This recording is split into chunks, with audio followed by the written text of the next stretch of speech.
What would happen if you built a refuge for a persecuted people in a place where another people already lived? In the next few minutes, you'll learn why this moral quandary is at the root of the struggle between Israelis and Palestinians, and what you can do to help achieve a just peace for everyone in the region.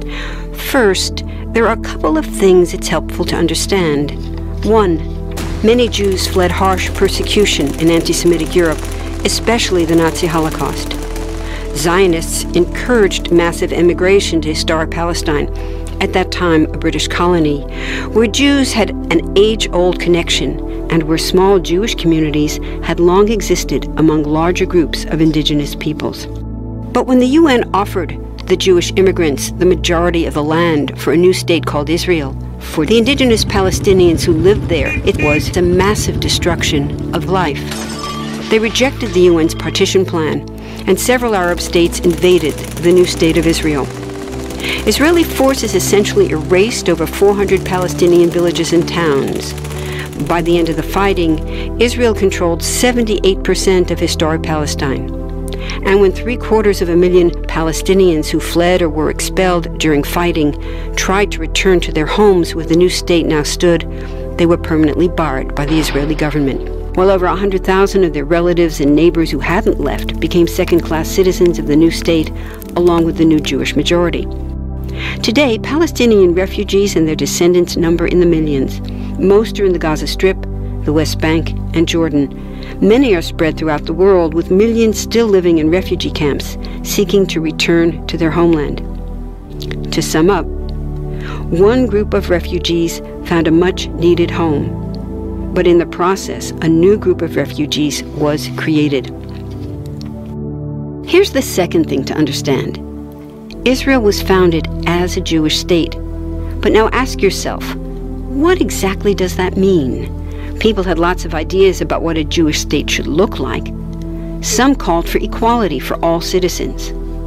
But what was created, in practice, was institutional discrimination against non-Jews. In other words, Israel ended up being built on a blueprint of exclusion. The Israeli government wants maximum land and resources for Jews, but not the Palestinians living there. That's why, inside Israel, Jews get special privileges, including rights to land and housing, that are denied to the Palestinian citizens, who make up 20% of Israel's population. That's also part of why Israel has never defined its borders. In fact, they still hold on to land, the West Bank and Gaza, that they conquered in the war in 1967. Since then, Israel has built Jewish settlements throughout the occupied West Bank, building Jewish-only cities and supplying them with infrastructure like roads and army camps, schools, and even a college. Military occupations are meant to be temporary, but after 40-plus years, this one looks permanent and entirely unjust. In the West Bank, Israeli Jewish settlers and Palestinians live on the same land, but must live under two completely separate and unequal systems of Israeli law. The Jewish settlers dominate the natural resources, including water and agricultural land, and they're backed by the Israeli army. To maintain the occupation, Israel has demolished thousands of Palestinian homes and orchards, confiscated Palestinian land, bombed a captive civilian population in Gaza, and punished resistance with raids, arrests, and assassinations, all to gain maximum land while making life so difficult for Palestinians that they will either leave or be too afraid to resist. Palestinians have fought back. For decades, they tried to achieve national liberation through armed struggle. Some groups still do, but the majority now support popular protest instead. The deeply harmful pattern of control, repression, and violence profoundly harms Palestinians living under occupation and Israelis living as occupiers. This must be broken to reach a peaceful and secure future for both peoples.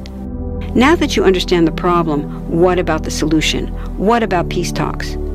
So far, over 2 decades of U.S.-backed peace talks have actually made things worse by helping Israel continue the occupation. It's been years of talking while Israel massively expanded the Jewish settlements and literally redrew the map. Peace talks are good if they're real, but not when they're theater to cover a land grab. So now what? The current world superpower, the United States, has been a terrible friend, enabling Israel's destructive and self-destructive expansion onto Palestinian land by funding the Israeli military, the biggest recipient of U.S. foreign aid in the world. But there's another superpower that can make the difference. You. There's a movement with hundreds of thousands of people just like you across the world, including Palestinians and Israelis, protesting, educating, divesting, and boycotting, all to bring nonviolent international pressure on Israel to stop violating human rights of Palestinians. Throughout history, where governments have failed to push for justice, people just like you, like us, have taken the lead and won. Now it's the Palestinians' turn for freedom and justice.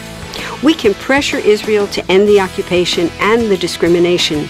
We want all people, Jews and Palestinians, to have equality, human rights, and democracy. We can change history. Join us.